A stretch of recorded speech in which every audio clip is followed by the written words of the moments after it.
amanece aquí un sábado a esta hora. Seguramente había más de una actividad a la que podían recurrir y sin embargo apostaron a esta. Trataremos de estar a la altura y de lograr esa confianza.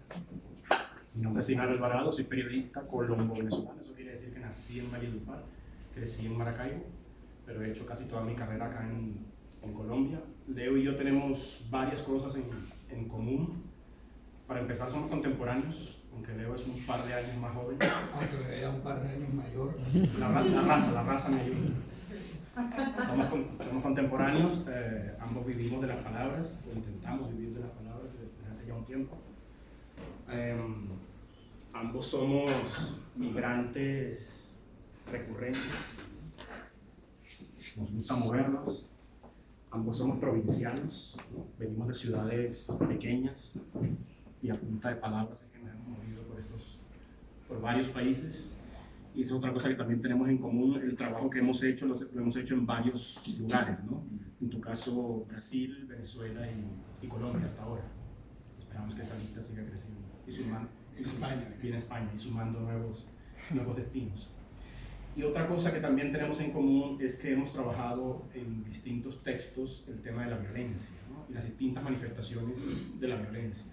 En este libro hay varias historias que cuentan distintos tipos de violencia. Hay secuestros, hay homicidio, hay delincuencia, hay hampa común, hay crimen organizado. Y mi primera pregunta para ti, para que empieces a echarnos el cuento y a hablarnos de este libro con un gran título, un título certero, que tiene música, además tiene violencia, pero tiene música, la frase. ¿Qué encuentras en la violencia como narrador que te parezca un material rico para contarle a los lectores? Yo creí que se iba a ser como la quinta o sexta pregunta. Bueno, primero gracias por estar aquí, por acompañarnos. La verdad es que sí me siento muy muy contento cuando los amigos del Taller Blanco me pidieron, voy a hacer un pequeño inciso aquí, me pidieron que les ofreciera algunas crónicas para su colección Escolios. Yo me puse muy contento y comencé a desempolvar una cantidad de crónicas que tenían algunas más de 10 o 15 años de haber sido escritas. Y me di cuenta de que mi trabajo periodístico ha sido muy variado y que era para mí incluso muy difícil tratar de canalizar en un solo tema un tipo de crónicas o un estilo periodístico. Si bien creo que desde la forma está claro, no necesariamente desde el tema lo estaba. Y por eso les envié 30 crónicas, que eran como 350 páginas, y me dijeron que sí estaba loco, ¿no? Y cuando llegó la hora de recortar, me di cuenta de que esa posibilidad pasaba por dos motivos, dos razones, o dos lógicas. Una era dónde las había hecho, dónde las había escrito. Muchas eran de Caracas, algunas eran de Brasil, unas eran de La Habana, muchas otras de Colombia. Y el otro rasgo común que conseguí era la violencia. Si bien había formas distintas de la violencia en cada una de ellas, me di cuenta de que era el tema que me interesaba. Y creo que es el tema que me interesa porque desde el periodismo me permite explicar al ser humano, me permite explicar el horror que podemos tener cada uno de nosotros, el horror que podemos vivir en determinados momentos de nuestra vida, de nuestra existencia, cada uno de nosotros. En algún momento, a ver, yo he sido, para los que no me conocen tanto, yo he sido periodista deportivo, y he sido también periodista de investigación, y he sido también cronista para revistas, y he sido también editor de un medio de comunicación. Cuando fui editor de un medio de comunicación, una de las tareas que me parecía más espeluznante era que a primera hora de la mañana, la primera información que yo recibía era la de la periodista de sucesos, porque además dentro de los mismos códigos periodísticos del diarismo, que no es lo nuestro el diarismo, pero cuando eres editor te toca enfrentarte a eso, todos los días tienes que producir información. Uno de esos códigos naturales de trabajo, como de procesos periodísticos, es que a las 6 de la mañana los periodistas de sucesos están en la morgue, y están los fotógrafos, y están levantando información. Entonces ahí empieza a ver lo más escabroso que ocurrió durante la madrugada o durante la noche anterior. Entonces, coño, despertar con eso todos los días era realmente duro, era sensacional, era asqueroso, era fuerte, pero al mismo tiempo te daba una noción un poco más clara, te gustara o no te gustara, del lugar donde vivías, ¿no? Y en este caso hablo de Caracas. Fui editor un par de veces, primero de una revista que no tocaba estos temas, que era una revista cultural entre el 2003 y el 2008, y luego fui editor de un medio de noticias entre el 2013 y el 2015, justo antes de venirme. Entonces, que a las 7 de la mañana te diga la periodista, a veces asustada, a veces emocionada también, porque los periodistas de sucesos, en su búsqueda y en su rigor y en su competencia con los otros colegas de la misma fuente, cuando consiguen algo muy escabroso también se emocionan, ¿no? Porque de alguna manera quiere decir que están haciendo muy bien su trabajo. Entonces, que a las 7:30 de la mañana alguien levantara el teléfono, o antes, incluso a las 7, para llamarte y decirte que acaban de conseguir una cabeza en una parada de autobús, y tú decías, joder, yo pasé por ahí hace 2 noches, ¿no? Te daba una idea un poco más clara del lugar donde vivías, pero no lo explicaba.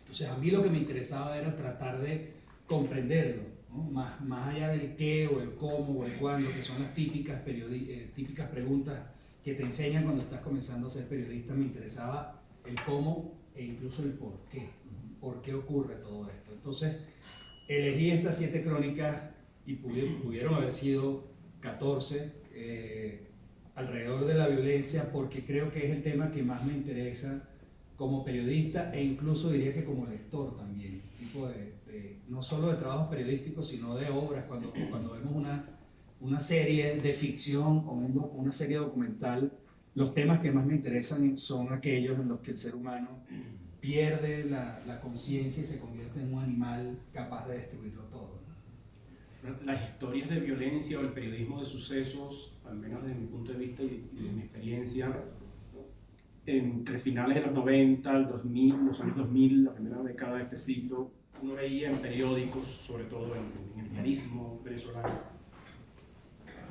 una especie de menosprecio hacia el periodismo de sucesos, ¿no? Hacia la crónica roja. Irónicamente, el periodismo de sucesos vende muchos periódicos. Sí, es lo que más vende. Acabo de recordar en Maracaibo, el periódico de todo el siglo XX, el más influyente regional, se llama Panorama. Panorama en los 80, recuerdo, cuando yo era niño, se vendía en los semáforos mostrando la última página, que era la página de sucesos. No mostraban la portada.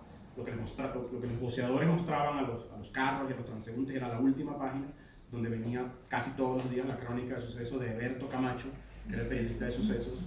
Eberto Camacho llegó a ser tan decisivo en la venta de ejemplares de Panorama que los dueños llegaron a pagarle un porcentaje del tiraje de los ejemplares que se imprimían. Así de influyente eran sus crónicas de sucesos. Y el periodismo latinoamericano y el norteamericano, con el que tenemos mucha relación, históricamente tiene muchos casos que muestran el periodismo de sucesos, de violencia, hecho de forma ambiciosa, ¿no? Operación Masacre, desde el primer clásico de periodismo narrativo, Operación Masacre, Crónica de una muerte anunciada en Estados Unidos, Truman Capote con una sangre fría, La canción del verdugo, El hijo de Sam. ¿No crees que el género no, la fuente, el tema de la violencia y de los sucesos en los periódicos sobre todo ha estado menospreciado y desaprovechado, y es en los libros periodísticos donde encuentra un refugio para mostrar su verdadero potencial y su riqueza? Absolutamente. Creo que es que de responder más allá de la frase de un sí taxativo es repetir lo que ya tú has dicho. Nosotros, el que no es periodista difícilmente se confronte con un libro periodístico. Yo creo que nos pasa un poco como a los poetas, ¿no? Los poetas venden libros porque los poetas leen a los poetas. Y luego los amigos de los poetas y los familiares de los poetas y las novias de los poetas leen a los poetas. Creo que con los periodistas pasa un poco lo mismo. Hay grandes libros periodísticos, salvo los que tú mencionaste, ¿no? Operación Masacre, La sangre fría, pues han logrado ser bestsellers. Pero los poetas tienen muchas novias y probablemente eso es lo que lo salva del hambre, ¿no? Venden ejemplares gracias a las novias. Pero en los periódicos el género... sí, es que, primero estamos hablando del siglo XX ya, ¿no? Cuando hablamos de periódicos en papel, necesariamente tenemos que decir que por un tema de espacio se vieron, voy a poner otro ejemplo. Cuando yo estudiaba en la universidad, había un profesor de ética que no me daba clases a mí, pero a mí me gustaban sus clases. El padre Rey, un vasco. Y yo entré a algunas de sus clases y en algún momento él dijo una frase que a mí nunca se me olvidó y me pareció magnífica porque define de muchas maneras cómo tomamos las decisiones en este tipo de empresas de comunicación, y hablo incluso de las universidades. Él decía, el problema es que aquí el vicerrectorado administrativo tiene mucho más peso que el vicerrectorado académico. Por eso esta universidad es lo que es. Y por eso le va bien en lo que le va bien y por eso le va mal en lo que le va mal. Creo que pasó lo mismo con las empresas periodísticas. Los comerciales comenzaron a tener un peso específico cada vez más fuerte en lo editorial. Entonces, voy a lo mismo. Siglo XX, hay poco papel, no tienes mucho espacio para echar el cuento. Así que cuéntame cómo lo mataron, dónde lo mataron, y si te sabes alguna hipótesis, suéltala ahí. Si el policía te dio algún dato, suéltalo también. El libro sí te da la posibilidad no solo de contar con más espacio, sino de tener más tiempo para poder investigar. Y es lo que nosotros, cuando digo nosotros me refiero a periodistas como Sinari y como yo, que no somos hijos del diarismo, que no estábamos obligados a publicar todos los días una noticia de tantos caracteres en una cajita donde tú te metías en la computadora y rellenabas, y cuando se te acababa el espacio te jodías y tenías que poner un punto y final, o el editor te decía tal. Que podíamos escribir, gente, periodistas como nosotros, en revistas, textos de 10 páginas o de 5 páginas o hasta de 15 o 20 páginas, y además no teníamos que hacerlo de un día a otro, sino que contábamos con dos semanas o un mes o incluso más para investigar. Pues ahí era cuando se le daba el peso necesario a ese tipo de temas, ¿no? Que yo no solamente he escrito sobre la violencia, por supuesto, pero en este caso hablamos de eso.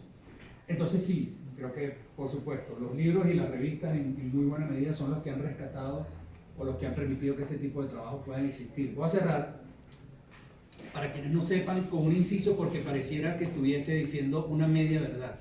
Operación Masacre, que es, a mi juicio, el libro fundacional del periodismo narrativo, fue escrito, voy a decir la fecha, igual la pueden buscar ustedes creo que fue escrito en junio de finales de los 50. Se publicó en el 57. Esa, que como formato libro existió de esa manera, en realidad se publicaba diariamente como un volante, como una hoja suelta, porque hablábamos de los tiempos de la dictadura argentina de aquel momento. Y el periodista Rodolfo Bosch firmaba esto con sus iniciales al revés, WR. Y era un periodista que estaba perseguido por la dictadura argentina militar en aquel momento, y lo que estaba cubriendo era una masacre que había acontecido en los días previos durante un campeonato mundial de boxeo en el cual peleaba un argentino. Entonces, esta historia ocurre, pasan unos meses, o unas semanas, o unos meses, no sé si, creo que no llegó al año, pasan unos meses, y Rodolfo Bosch comienza a recibir información de esa masacre y se atreve a publicarla hoja a hoja todos los días, como una persona que estaba escapando de la justicia además, ¿no? Y es un diario pequeño el que se atreve realmente a publicar este tipo de informes diarios sobre esta masacre. Luego se convierte en un libro. Luego es tratado, los militares tratan de desmentirlo.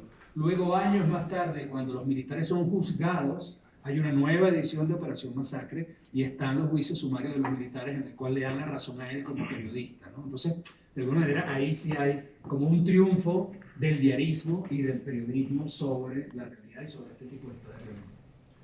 La violencia como insumo narrativo es muy potente, es muy generosa, digamos, en oportunidades para el narrador y para el lector, ¿no? Oportunidades que te da de reflexionar, de pensar, de extrapolar y comparar con otros fenómenos.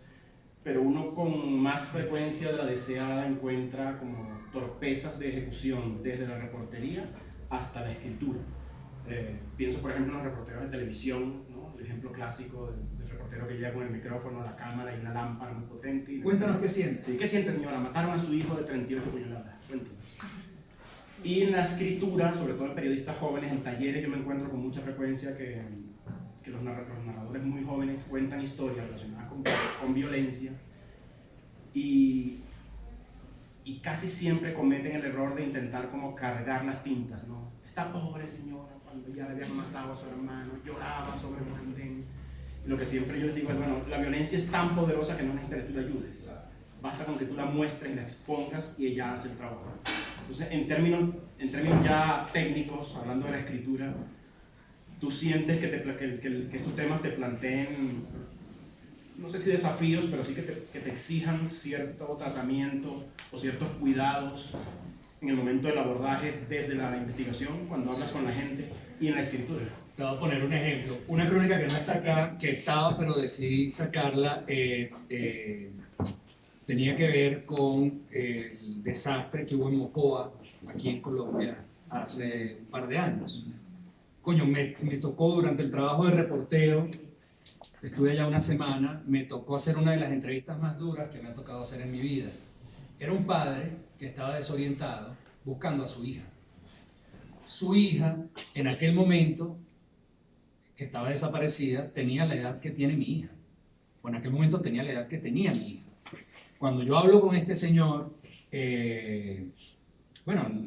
a los 2 minutos me doy cuenta de que realmente él está muy desorientado. Ya habían transcurrido 6 días desde el desastre natural.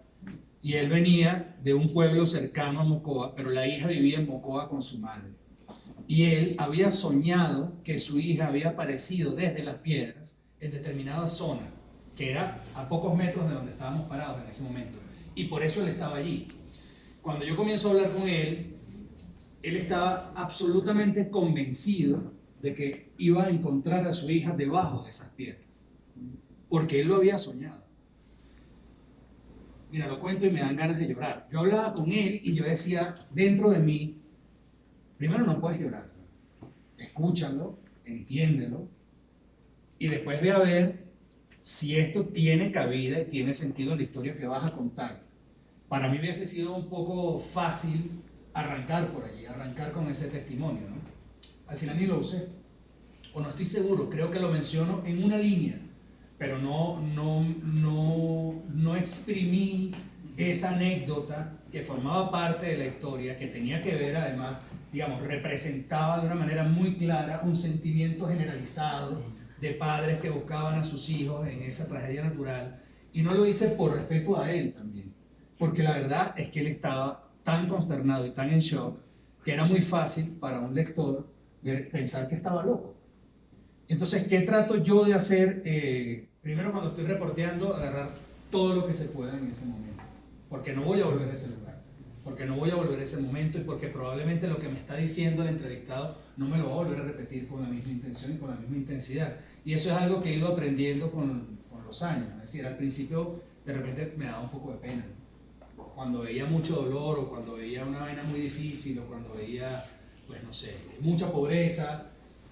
Bueno, prefería observar nada más.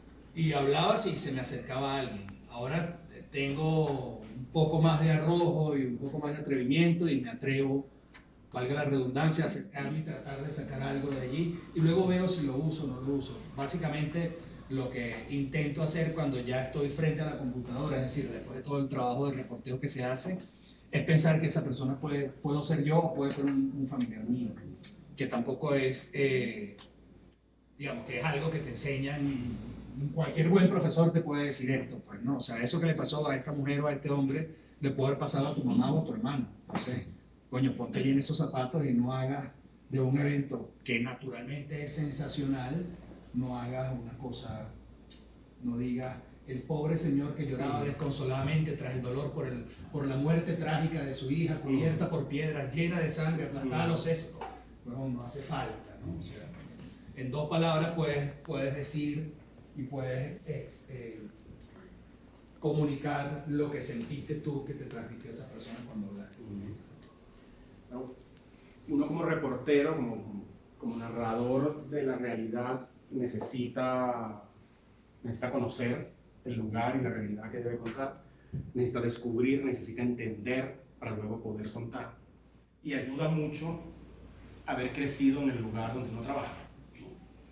Tener ahí en la cabeza, en la caja de herramientas, datos de contexto, de historia, de cómo funciona este lugar, porque todo eso te va a servir para el texto. Ahora, nosotros que hemos trabajado en distintos lugares que no son nuestros lugares, los lugares donde crecimos, yo hablaba con un colega, con Juan Miguel Álvarez, hace unos meses de eso, de la dificultad que implica para uno llegar a un nuevo país como migrante, un migrante que vive de contar historias reales y llegar en desventaja. Todos los migrantes llegan en desventaja a su nuevo destino. El reto que tenemos nosotros por nuestro trabajo es que tenemos que empezar a leer historia del país si no la conocemos, ¿no? Conocer la geografía del país, entender una cantidad de cosas que son nuevas. Otros periodistas contemporáneos que nosotros crecieron con eso y lo tienen ya en los huesos, en la sangre. Claro. Aquí hay textos que ocurren en Brasil, en Colombia, en Venezuela. ¿Cómo superas tú el desafío de tener que llegar muchas veces a un lugar o a una historia casi virgen, a empaparte de todo el cuento para poder después con responsabilidad y con solvencia contarlo? Lo primero es la lectura, diría, y lo segundo, aparte de una investigación que puede ser hemerográfica o puede ser bibliográfica, es el trabajo de campo. O sea, yo creo que el 70, bueno, por decir un porcentaje, el 70% de la historia, cuidado si no más, se escribe mientras estás reporteando. Se escribe mientras estás haciendo el trabajo de campo, se escribe mientras estás entrevistando a las personas que tienen que ver con el hecho que estás investigando. Y pasa igual a la inversa, es decir, voy a poner dos ejemplos de dos trabajos que están acá. Uno tiene que ver con un criminal venezolano que durante los años 80 y 90 formó parte de una banda delictiva y no solo fue microtraficante de drogas en el sector donde vivía, sino que también fue un asesino y hoy en día lo dice abiertamente. Pero en algún momento, después de todas las vicisitudes que le ha tocado atravesar en su vida, uno de sus aliados lo deja en silla de ruedas, lo deja paralítico, lo deja parapléjico. Es decir, puede mover las manos, pero no las piernas. Y él decide que ya en silla de ruedas no puede delinquir, porque lo van a matar más fácilmente. Y entonces, en paralelo, mientras él era un delincuente, lo otro bien que hacía era jugar baloncesto. Entonces decide convertirse en entrenador de baloncesto. Esta historia, y es un entrenador de baloncesto infantil con un trabajo social increíblemente bueno en San Agustín, en Caracas, donde él vive y tal. Entonces, bueno, yo hago un perfil allí de él, pero es un trabajo que hago cuando regreso a Venezuela después de 3 años sin vivir en Venezuela. Y ahí me doy cuenta de lo que tú dices, porque en este oficio uno tiene amigos que son periodistas desde los muy buenos hasta los que uno considera que no son tan buenos, ¿no? Y también tiene amigos que son corresponsales de prensa extranjera, que muchas veces tratan de explicar el país en una visita de mediodía a una barriada, lo cual me parece un error gravísimo y lo cometen prácticamente todos los corresponsales, ¿no? Pues ya cuando tienes años viviendo en ese país en el cual trabajas, sí que es más fácil tratar de entenderlo todo, pero el trabajo mismo te obliga a eso. Entonces, estando allá en Caracas, de regreso, después de estar en aquel momento como 1 año por fuera, me di cuenta de que sí es más fácil hacer periodismo en tu país. O sea, es más fácil porque conoces la ciudad, conoces los códigos, conoces la historia, conoces a la gente que te pueda, mucha más gente que te puede ayudar. O sea, yo logré tener acceso a una cantidad de lugares a donde no hubiese podido acceder si no hubiese vivido allí 30 y pico de años de mi vida, porque es que tenía amigos hasta de la infancia que le decía, brother, yo necesito entrar a el 70 en el Valle y me tienes que meter. Me decía, bueno, estás loco, no entro yo que soy malandro, no vas a entrar tú, ¿no? Aquí en Colombia, cuando he hecho este tipo de reportajes o de crónicas, he tenido que mirar un poco los toros desde la barrera, he tenido que llegar con más silencio. Además, bueno, coño, si te vas al interior del país, hay otra crónica aquí, que era el otro ejemplo que quería poner, que ocurre entre Turbo y Capurganá. Turbo es, ¿conocen Turbo? ¿No? Turbo es en Antioquia, pero es un puerto desde donde salen muchos migrantes ilegales, es decir, que están en situación irregular.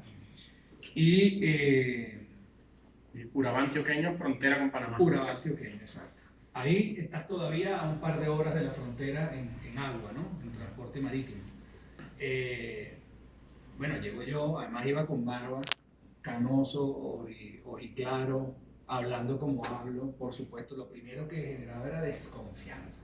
O sea, ¿de dónde salió este marciano y por qué me está preguntando todo lo que me está preguntando? Entonces, ¿cómo logras saltar o salvar un poco esa diferencia o esa distancia con tiempo de investigación?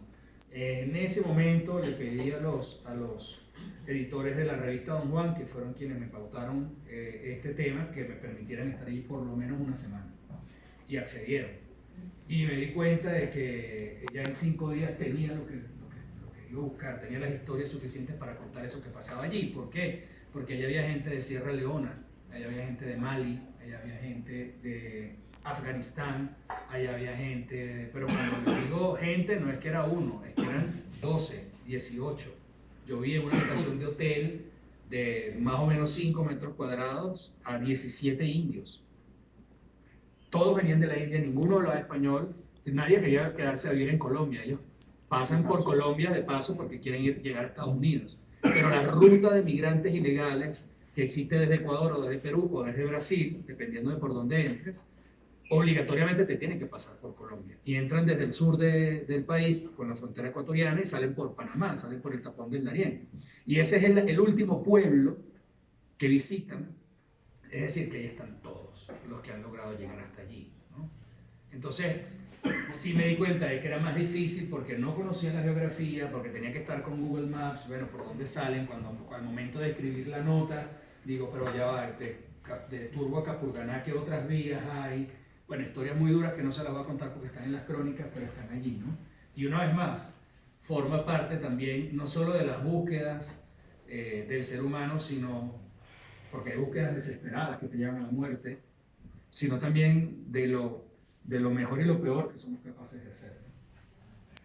Otra falla frecuente en la que lamentablemente cae nuestro oficio, caemos los periodistas, es construir estos escenarios fáciles y maniqueístas, hasta la violencia, es una cosa así como sólida, sin rasgos, sin detalles, sin grados, sin grietas. Están los buenos y los malos. Sí. En la medida en que uno va leyendo el libro, empieza a descubrir lo obvio, ¿no? La violencia es una cosa sumamente compleja y tiene incontables niveles, ¿no? y grados. Durante la reportería, a la medida que te vas encontrando con estos personajes, te tropezaste con tipos de violencia o con tipos de violentos a los que entendieras un poco más o con los que llegaras a sentir algo de empatía. Sí, yo siempre trato de entender a la persona a la que estoy entrevistando, así no la entienda. Es decir, busco ponerme en sus zapatos.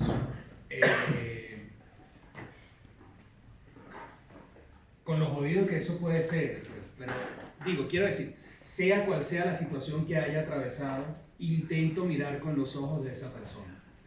No siempre se logra, no siempre es fácil, pero cuando estás expuesto a este tipo, por ejemplo, me tocó en esta que les contaba en Turbo, hablar con un chico que tenía 14 o 15 años y era uno, evidentemente era uno de los que pertenecía a la red de coyotes, es decir, de los que ayudan a que estas personas los guían, les cobran dinero, los extorsionan, etc. Y era un chico que no me miraba a los ojos mientras hablaba con él, porque además él no quería hablar conmigo. O sea, la situación nos obligó a estar en el mismo lugar, en el mismo momento, y yo aproveché para entrevistarlo. Y además me aproveché de mi experiencia y de su corta edad, con cierto temor, porque ya uno sabe que si tiene 14 o 15 años es mucho más peligroso a que si tiene 20 o si tiene 30 o si tiene 40. Pero no me miraba a los ojos. Y en algún momento le dije, mírame a los ojos que te estoy hablando. Y él no me miraba. Y dice, háblame, yo te respondo igual. Yo estaba acá y él me miraba hacia allá, ¿no? Y entonces comencé a hablar con él y dije, coño, este chico que tiene 14 o 15 años, ¿de dónde viene? ¿Cuál es su historia? No me tocaba a mí contar esa historia. O sea, mi trabajo no era sobre los coyotes, mi trabajo era sobre los indocumentados y sobre Turbo y sobre todo este tráfico de personas, ¿no? Es decir, que el coyote era una figura importante pero no principal en mi historia, y además iba a ser sumamente difícil por el poco tiempo que yo tenía para poder sacarle a él mucha más información. Pero durante 5 minutos traté de hablar con él poniéndome en sus zapatos, ¿no? Es un chamo de 14 o de 15 años que nació acá, que seguramente no tuvo oportunidades para conocer otro tipo de vida y está haciendo lo que ha aprendido, punto. Es así como me pasó con Miguelón en Caracas, que es este señor que terminó siendo entrenador de baloncesto infantil, ¿no? En la primera, voy a leer solo los primeros párrafos para tratar de explicarme mejor. en torno a eso que quiero decir, que es ponerme en sus zapatos, ¿no? El inicio de la crónica, y se llama Caracas, ahí están las marcas de esos disparos. Bueno, eso es la primera página. Tenía 12 años la única vez que su padre le pidió una pistola. Es el último recuerdo que guarda de su viejo. Lo escuchó decirle entre dientes que lo habían robado y quería vengarse. El chico consiguió el arma a través de uno de sus tíos maternos y se la entregó. Su padre estaba casado con otra mujer, no con su mamá. Aquella mujer viajaba y el papá la fue a buscar. La encontró en la cama con otro, les disparó a ambos y se suicidó. ¿Cómo se llama tu padre?, le preguntó él. Miguel, igual que yo. Tenía también 12 años cuando un compañero de estudios le arrebató un lápiz y una goma de borrar. Pero ya no usaba su nombre, le decían Miguelón. Se cayeron a golpes, una pelea de muchachos hasta que su compañero salió corriendo a buscar a su hermano mayor, que estaba armado. Él fue a decirle a sus tíos, los hermanos de su madre. El resultado, un tiroteo. Acababa de nacer su primera culebra en el barrio, como se le llama a los conflictos personales en estas zonas populares. San Agustín, Caracas, Venezuela. Comenzaban los años 90. ¿Volviste al colegio? Después de eso, más nunca.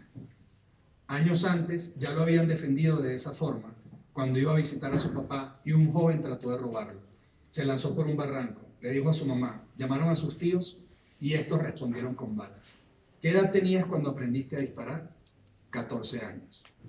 Entonces, una vez que yo empiezo a hablar con él, y con él hablé, no una, porque esa es otra, cuando tú entrevistas a una persona solamente una vez, yo creo que es muy difícil sacar realmente algo que valga la pena para la historia. Tienes que hablar con la misma persona, siempre y cuando sea un personaje importante dentro de la historia, 4, 5, 6, 7, todas las cantidades de veces que puedas, ¿no? Cuando hablé con él la primera vez me contó mucho de esto, pero con mucho recelo, muy cortante, muy seco, ¿no? Y yo trataba de ponerme en sus zapatos, es decir, este es un chamo que nació delinquiendo, que sus tíos eran delincuentes, que su padrastro era un delincuente, que su mamá era delincuente, pues ¿qué iba a ser? Delincuente, ¿no? Eso no quiere decir que lo defienda, sino que trato de ponerme allí al momento de escuchar su historia. Entonces sí, y eso, te guste o no, genera cierta empatía. Yo igual, aunque soy jodedor y trato de hacer chistes, siempre me mantengo muy distante, al menos mientras dure el trabajo de investigación. Ya después yo le puedo pedir el teléfono, podemos quedar para vernos en otro plano, pero mientras estoy investigando y haciendo entrevistas, trato de que se entienda de que no somos panas. Yo soy periodista, todo lo que tú me cuentes es susceptible de ser publicado y lo dejo como muy claro en ese sentido. Pero sí, yo creo que inevitablemente se genera empatía, ¿no? Pero decía, hablamos hace unos minutos de las desventajas evidentes que enfrenta un narrador migrante, pero tampoco vamos a hacer aquí una oda A la migración. No, a lo duro, a lo dura que es nuestra vida, sí. qué difícil es. Bueno, es duro porque estaría bueno tener otra cerveza, pero podemos con eso, pues. Tiene que haber ventajas también, digamos. Sí, la mirada. La mirada es una gran ventaja. Voy a poner un ejemplo, otro ejemplo. Ayer conversaba con un amigo periodista, Daniel Pardo, que fue corresponsal de la BBC en Venezuela y luego en Argentina, y ahorita está volviendo a Colombia para ser corresponsal de la BBC en su propio país después de, creo que 12 años, tenía él por fuera. Entonces, claro, él llega con una mirada diferente. O sea, es la mirada del colombiano que no es colombiano, es la mirada del colombiano que está tratando de entender a su propio país. Y además tratando de entender el fenómeno migratorio venezolano, habiendo vivido él en Venezuela como colombiano. Entonces eso le ofrece una ventaja frente a los periodistas colombianos que cubren su país todos los días. Una de las, y eso sí me parece un reto autoimpuesto, es tratar de contar Venezuela. Aquí hay algunas crónicas que ocurren en Venezuela, pero no van a encontrar crónicas, que sí las he escrito muchas, sobre política venezolana, o sobre la política partidista venezolana, ¿no? Cuando eso lo hago, que digo, no están aquí en este libro, intento escribirlo no para venezolanos. Incluso cuando viví en Venezuela lo hacía de esa manera. ¿Por qué? Bueno, porque das por sentado que la gente entiende todo. O sea, yo pregunté quién sabe dónde queda Turbo y quizá 4 o 5 personas lo sabían, pero el resto no. Entonces hay que explicar un contexto, ¿no? Entonces, esa mirada de afuera, esa mirada un poquito de extraterrestre te permite aproximaciones diferentes, más audaces y a veces hasta más agudas. Leo, has trabajado como periodista, has escrito ficción también, has escrito canciones, has sido editor de medios, también fuiste una especie de agitador cultural, una época en la que nos conocimos en Venezuela, en Caracas, corrector de libros. Más allá de obviando lo evidente, que es que tenemos que ganarnos la vida, ¿no? Hay que comer tres veces al día. Dice un amigo mío, el hambre repite, el hambre siempre vuelve. Y nuestro objetivo es ganarnos el pan con las palabras, pero más allá de lo evidente, ¿cuál es la motivación profunda y, o sea, por qué le apuestas a las palabras y por qué además es de tantas vías distintas? Yo creo que... Eran 2 cervezas, ¿no? Eran 2, sí. Pero compartimos. Yo creo que siempre le sirven primero el blanco. Yo creo que la comprensión es lo primero. Yo intento comprender quién soy. Incluso. Eso que tú decías al principio de que venimos de provincia, que somos provincianos, a mí me parece que nos define en gran medida. Todo lo que hacemos lo hacemos un poco desde esa provincia, desde aquel lugar. Y por allí pasa mucho de lo que hacemos. Luego me interesa también entender mi lugar en este mundo, como hijo, como padre, como esposo, como profesional, y me interesa muchísimo el trabajo creativo. Yo creo que, pues, yo admiro a las personas que hacen durante 40 años exactamente lo mismo. Los admiro porque tienen una constancia y una disciplina que yo no tengo, evidentemente. Yo no quiero ser eso. A mí me interesa explorar, me interesa descubrirme, incluso, y tratar de comprender cómo funcionan las cosas, cómo funciona el ser humano. Entonces, luego hay otras afinidades o gustos que están desde la infancia. Por ejemplo, decía, fui periodista deportivo y traté de hacer dentro del periodismo deportivo un gran trabajo. Traté de escribir crónicas deportivas, no de gran aliento porque estaba todavía muy pequeño, pero sí de incorporar elementos que yo no veía en mis colegas. Que yo no veía en mis colegas, o sea, yo no veía esas notas que yo quería leer, no las estaba leyendo. Esos trabajos audiovisuales que yo quería ver, no los estaba viendo. Y entonces me daba la tarea de explorar un poco y tratar de renovar a través de la palabra de qué manera se podía hacer mejor. Pues lo mismo con el periodismo de investigación. Yo recuerdo que en algún momento me enviaron para la península de Paria, en Venezuela. Una semana también. ¿Por qué? Bueno, porque había unos casos terribles, está hablando del año 2010, más o menos. Unos casos terribles de apagones, en 2010, mucho narcotráfico que se había instalado en algunas zonas de esa región venezolana, sobre todo en San Juan de las Galdonas. Pequeño paréntesis, me tocó entrevistar al gobernador del estado en aquel momento y el gobernador me dice, ¿puedes apagar las cámaras, por favor? Porque había fotografía y video. Sí, claro, no hay ningún problema. Y me dijo, no te metas para allá. No lo hagas. Ya saben que vas. Y yo le dije, bueno, pues con más razón voy a ir. O sea, necesariamente voy a ir. Hay algo que me empuja a ir.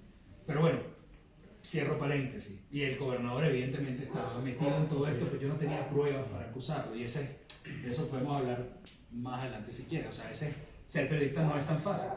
Porque aunque intuyes algo, aunque esa realidad está frente a ti, si tú no tienes pruebas para demostrarlo, pues no lo puedes decir. Porque no te consta que ese es un hecho. O crees que lo sabes, pero digo, me puede decir una ama de casa, ese gobernador es un corrupto. Yo lo vi con $10.000 millones en una maleta una vez entrando a su casa, pero es la palabra de esa ama de casa contra el gobernador, ¿no? En todo caso, cierro paréntesis, todo esto para decir que me di cuenta de que había un problema vial importante de comunicación entre las regiones cercanas y que había muchos baches y que había, y los conté, 79 policías acostados. Policías acostados no sé cómo se dice aquí en Colombia. Igual. Había 79 policías acostados entre Carúpano y Cumaná, que era una vía, una sola recta, solo 2 horas. Con lo cual me parecía absurdo y además muchos de estos policías acostados estaban puestos por la misma comunidad, ¿no? Entonces, claro, lo hacía ¿para qué? Para evitar arrollamientos. porque la gente corría mucho y había muchos baches en las vías, y luego empecé a darme cuenta de que había muchos animales muertos en la vía también. Entonces, esto era un trabajo de investigación para un diario que era Últimas Noticias, y eran 4 páginas, y había en los periódicos, a finales de los 90, yo no sé si antes, yo diría que a finales de los 90, porque más o menos empecé a leer más periódicos como con conciencia, empezaron a crear despieces, ¿no? Para que no fuera una lectura de arriba abajo, porque los editores tienen esta idea de que la gente no lee. La gente no lee, entonces, coño, ponle cositas cortas, ponle vaina. Entonces, un recuadro con un color, otro recuadro con otro color, una cita textual en grande, un subtítulo por acá, ¿no? Una pequeña infografía, y eso hace, en teoría, pues digo yo en teoría debe ser así porque si no, no se hubiese copiado en todo el mundo, eso hace que la gente se quede en el texto y no se vaya. Entonces yo aproveché uno de estos recuadros para contar la historia de un pollito que cruzaba la calle, pero no me la inventé. Yo vi al pollito morir arrollado por mango. Entonces, intentando cruzar la calle, el pollito fue arrollado. Entonces, claro, funciona, weón. Por supuesto, como ya yo había publicado 2 libros de ficción, mis amigos, colegas periodistas me decían que lo había inventado. Por suerte, fui con un fotoreportero que había fotografiado. Había pruebas. Entonces, ¿a qué hice? Y aproveché para meterlo de publicidad acostada. Y a través de la historia de un pollito que trata de cruzar la calle de un lado al otro, podía recrear una realidad que era afín a todos los pobladores de la zona, ¿no? Entonces, quizás si yo no hubiese tenido esta preocupación por la ficción, si yo no hubiese pasado por el periodismo deportivo, si yo no hubiese leído novelas y libros de poemas, a mí no se me hubiese ocurrido lo del pollito. Voy como por datos fácticos A, B, C, D, A, B, C, D, A, B, C, D, y terminaste tu nota y chao. En el prólogo que escribí para este libro, yo cito una frase de mi maestra Alma Guillermo Prieto, una gran cronista mexicana que si no han leído tienen que salir a leer ya. Antes de... Alma dice: el periodismo me regaló asiento en primera fila frente al gran teatro del mundo. Un lector que se siente en una butaca, en una hamaca, a leer este libro resumidamente, sin excederte demasiado para que lo compren. ¿Qué mundo o qué mundos va a ver el lector de esa butaca en primera fila? Voy a responder sin responder. Cuando empecé a ordenar las crónicas, pensé en algo, en lo que sigo pensando además. Y yo he publicado hasta ahora 3 libros, los 3 de ficción. Y este sería el 4º libro. Y el que yo quiero que se lea a mi hija es este. A pesar de que es un libro sumamente violento. Es decir, donde hay una carga de violencia muy importante. Y mi hija tiene solo 11 años. Pero a mí no me importaría que se lo lea con 12. Ese es el mundo que van a encontrar allí. Un mundo muy crudo. Van a ser espectadores de las realidades que a mí me han conmovido a lo largo de 18 años de trabajo periodístico. Y que yo creo que me han ayudado a entender un poco mejor al ser humano sin necesidad de juzgarlo a priori. Podemos tener todas las diferencias del mundo, incluso, para mí el periodismo está íntimamente atado al ejercicio democrático. O sea, hay una vinculación absoluta e inquebrantable, ¿no? El periodismo como oficio existe porque tienes que informarle a la sociedad, y esa formación a través de la información permite que se establezcan discusiones y debates que fortalecen la democracia, ¿no?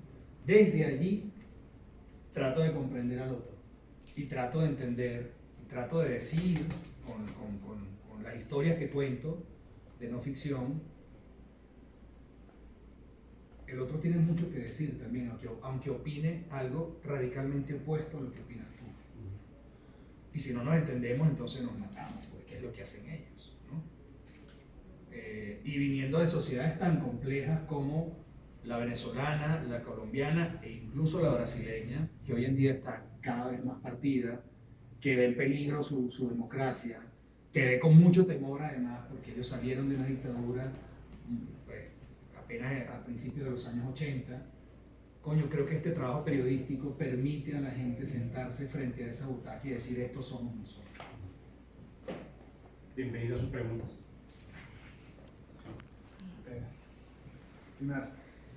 Hola, Leo, nuevamente. Una pregunta quizá un poco obvia, pero también me interesa pues saber los referentes en cuanto a cronistas.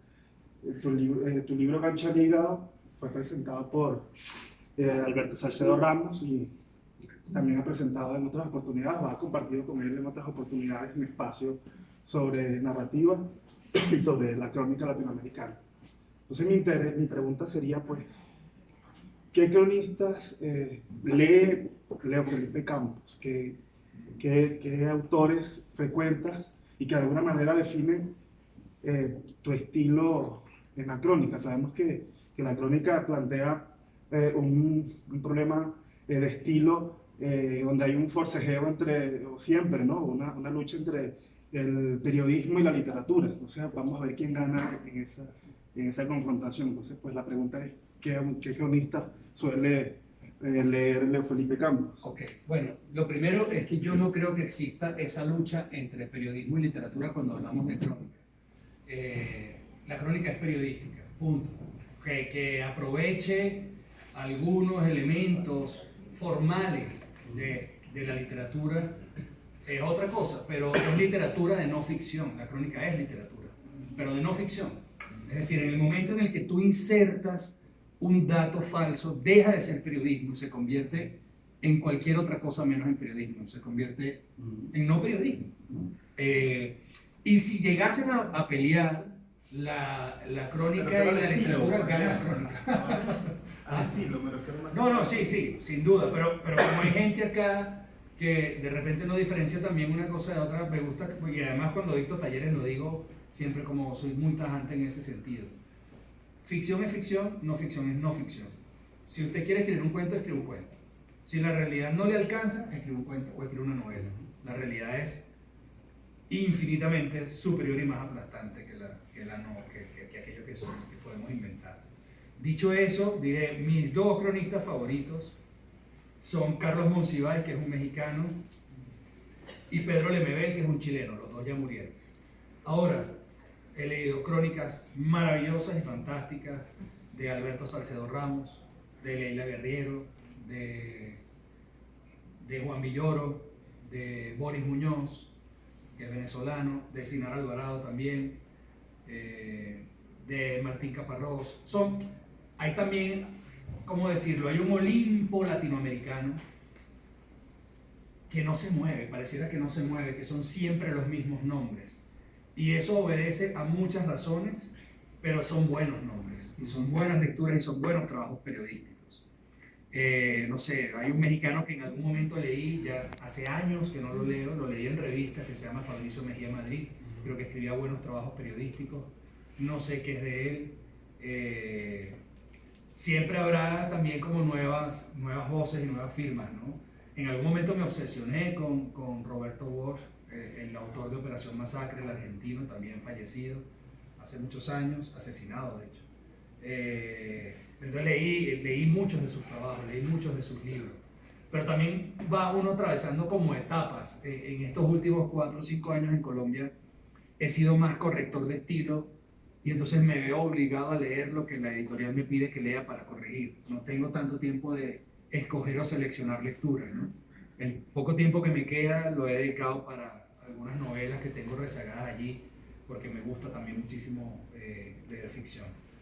Pero bueno, yo creo que hay una serie de nombres que no sé, a ver si estoy dejando a alguien importante por fuera. ¿Norteamericanos qué es? ¿Europeos? Muy pocos. Pues tenía en algún momento también me compré una edición de Aguilar de nuevos cronistas estadounidenses, pero eran nuevos cronistas de los años 80, 90. Entonces, eran nuevos para la época en la que el libro se editó. Y había unas crónicas fabulosas. Y en aquel momento, te estoy hablando hace más o menos cuando nos conocimos hace como 15 años, pues sí que seguía, apunté nombres y buscaba en internet y tal, pero mentiría si digo que sigo a tal cronista norteamericano, porque no lo hago. pregunta o algo que agregar o algún ángulo de esta conversación que no hayamos explorado. Tal vez complementando la pregunta, sus temas también han versado sobre la violencia dentro de América Latina, tengo entendido en sus crónicas, por lo que acabo de escuchar. Yo quería saber si conocía una cronista norteamericana que hace en los años 80 escribió sobre la violencia en Centroamérica, en Sudamérica, Tina Rosenberg. Sí, no la he leído. Sí, pero sí tiene, pero no la he leído. ¿Por qué? ¿Por qué? Cuéntanos. No, porque es un trabajo muy interesante que se llama, no está traducido, se llama Children of Cain, como los hijos de Caín, sobre los violentos en América Latina. Es un trabajo clásico en los 80. Lamentablemente no traducido. Publicado en el New Yorker. Sí, trabajó en el New York Times. Sí. Y estuvo inclusive en Bogotá, en Medellín, también hizo un trabajo aquí en Colombia. Se ocupó de El Salvador, de Perú. Vivió aquí, vivió en Colombia. Vivió un tiempo en Medellín, hizo unas crónicas relativas a la violencia del narcotráfico en esa época, el narcoterrorismo. ¿Y está vivo? Sí, está vivo, trabaja en el New York Times. También la violencia de la guerrilla en Centroamérica, Nicaragua, El Salvador, Guatemala, también atrajo a una generación de periodistas muy interesantes. Alma Guillermo Prieto empezó a hacer periodismo en Centroamérica, escribiendo para The Guardian, Washington Post. Allá coincidió con otra periodista gringa, June Ehrlich, otro periodista del New York Times, que creo que sigue escribiendo para el Times, se llama Alan Riding, ahora es corresponsal cultural en París o algo así. Fue una época en la que se formaron varios periodistas norteamericanos jóvenes contando un pedazo muy convulso de la región en esa época. Ya una última pregunta sobre el tema de la ficción, nuevamente, y la literatura de no ficción. Pero ¿usted considera que puede haber un género llamado novela de no ficción? Sí, claro. Sí. Sí, sí. Existe. Algunos llaman a la crónica, o sea, Truman Capote decía que lo que él hacía era novela, que a sangre fría era una novela de no ficción. Lo que hace Javier Cercas también, pues puede entrar allí en lo que ustedes están. Sí, es que mira, Operación Masacre es de los 50, hace 60 años. A Sangre Fría vino 10 años después, 11 años después. A Sangre Fría, que es esta gran obra de Truman Capote, en la que durante años entrevista a unos asesinos convictos, condenados, 10 años después de Operación Masacre. ¿No? Pero esto del New Journalism nace como título referencial, como empaque, digámoslo así, nace con La Sangre Fría y con Norman Mailer y con una serie de autores que casi todos estadounidenses que llegan después. Pero Operación Masacre ya había sido publicado 10 años antes. Y es novela de no ficción. O sea que tú te lees eso y tú dices, yo no me puedo despegar de acá. Y es una gran historia, es una historia larga. Yo no sé, haciendo un paralelismo, vendría a ser como las series documentales de Netflix hoy en día, ¿no? Estábamos acostumbrados a ver documentales de 1 hora y media, 2 horas, como en formato película, pero sí podíamos imaginarnos o una telenovela o una serie de ficción, una teleserie de ficción que puede durar 6 capítulos, 12 capítulos, 24 capítulos, 80 como las telenovelas. Y ahora hay series documentales de 10 capítulos. Esa es nuestra novela de no ficción, pero que existe desde antes. Pero usted no incursiona en ese género. ¿En qué? En la literatura de no ficción. He fallado estrepitosamente, pero quisiera hacerlo. Contar una gran historia. Sí, a Un ver, libro de no ficción. mira, yo en el año 2010 fui a La Habana, Cuba, impulsado por una editorial venezolana, para escribir la historia de los blogueros de Cuba, en general, teniendo como gran protagonista a una figura muy polémica que se llama Joanny Sánchez. Y yo estuve en Cuba 19 días en el 2010, en mayo del 2010, y recabé muchísima información. Lo voy a decir así, es el único país al que he ido y no me he emborrachado. Es el único país al que he ido durante muchos días y no he salido de fiesta ni una noche. O sea, estuve 19 días trabajando, caminando, entrevistando gente, incluso tratando de acercarme al sector oficial también. Y no les miento si les digo que el último día ya yo tenía a 2 personas que me perseguían por la ciudad. O sea, era claramente visible. De hecho, creo que lo hicieron a propósito como para que me diera cuenta de que, hey, flaco, ya sabemos que estás aquí, o sea, cuidado, ¿no? Y no lo escribí, la idea era escribir un libro, no lo escribí porque yo sentía que había muchos datos que me faltaban, que no tenía. Entonces hablé con la editorial y le dije, no lo puedo terminar, me tienes que volver a enviar a Cuba. Y me dijeron, no tenemos tanto dinero. Entonces dije, entonces no hay libro, lo siento. Y no lo publiqué un perfil de Joanny Sánchez aquí en El Malpensante, en Colombia, y publiqué luego un par de crónicas en un medio en Venezuela que se llama Pro Da Vinci, crónicas largas, de largo aliento, en la que hablaba un poco de la vida de todos estos cronistas, de todos estos blogueros, que en el año 2010, para que tengan una idea, entrar al email en La Habana te podía tomar más o menos 10 minutos para que abriera el email. Entonces estos tipos tenían blogs en los que hablaban de la vida política de su ciudad o de sus calles, ¿no? Y trabajan todo offline, bueno, en fin. No lo he hecho porque no he podido aún, pero sí lo quiero hacer. Quiero hacerlo. No, bueno, pues ya parcialmente contestaste con esta última intervención. ¿Te ha sucedido mucho que te plantees una crónica y en el proceso de acercarte a las personas o acercarte a la atmósfera o al sitio donde ocurrieron los hechos, te des cuenta que la crónica no era esa? Es decir, que la crónica no debió o no debe abordarse por ahí, sino que la crónica está en un lado humano que descubres y que no te habías planteado y que quizás es mejor poner la mirada desde otra parte y contar no eso que tenías planteado, sino contar otra cosa completamente diferente, pero alrededor pues, de esos mismos personajes. Sí, yo no sé si completamente diferente, pero ocurre siempre. Siempre. Luego, a ver, yo detesto a los periodistas que van con un prejuicio a constatarlo. Ah, entonces, este es un hueputa que, bueno, vamos a decirlo en términos reales, ¿sí? Este es un chavista que hace huevo, o este es un uribista, ¿no? Un hueputa, o este es un, ¿cómo que le dicen a los petristas? Un mamerto, tal, o este es un opositor escuálido. Y ya tú vas con eso a comprobar tu prejuicio, porque ya tú sabes lo que opinas. O sea, yo sé, tengo claro lo que opino, huevón. En Venezuela hay una dictadura, con todos los pelos, ¿sí? Pero yo tengo que ir a buscar una historia y yo no voy, o sea, si ya yo me sé la historia, entonces ¿qué voy a investigar? Entonces, cuando tú vas al campo, cuando tú vas a buscar esa historia, tú tienes que entender cuáles son todos los matices de esa historia y no tenerla ya definida a priori, ¿no? Entonces, una vez que vas a la calle, eso va cambiando porque te consigues con tales o cuales circunstancias. Lo mejor que puede pasar es que tengas mucho tiempo para volver una y otra vez y hablar con los mismos una y otra vez para tratar de tener una comprensión un poco más cabal. Y allí, mira, si la historia pasa por encima de tus prejuicios, pues no, es la historia la que vale, ¿no? O sea, si no escribo ensayos de opinión, o escribo artículos de opinión, pero si estás haciendo una investigación de campo, pues tiene que tener un sentido, ¿no? O sea, para algo la hace. Entonces sí, siempre uno tiene una idea, una noción. Bueno, quiero hablar sobre los migrantes ilegales en Colombia. Pues ese es el macro tema. Ahora, ¿qué me voy a conseguir allí? Yo no tenía ni idea de que había afganos. Afganos. ¿Qué hace un afgano en Turbo? ¿No? O sea, cuando yo conocí a este afgano, yo dije, yo tengo que hablar con él. Necesito hablar con él, que me explique qué hace aquí.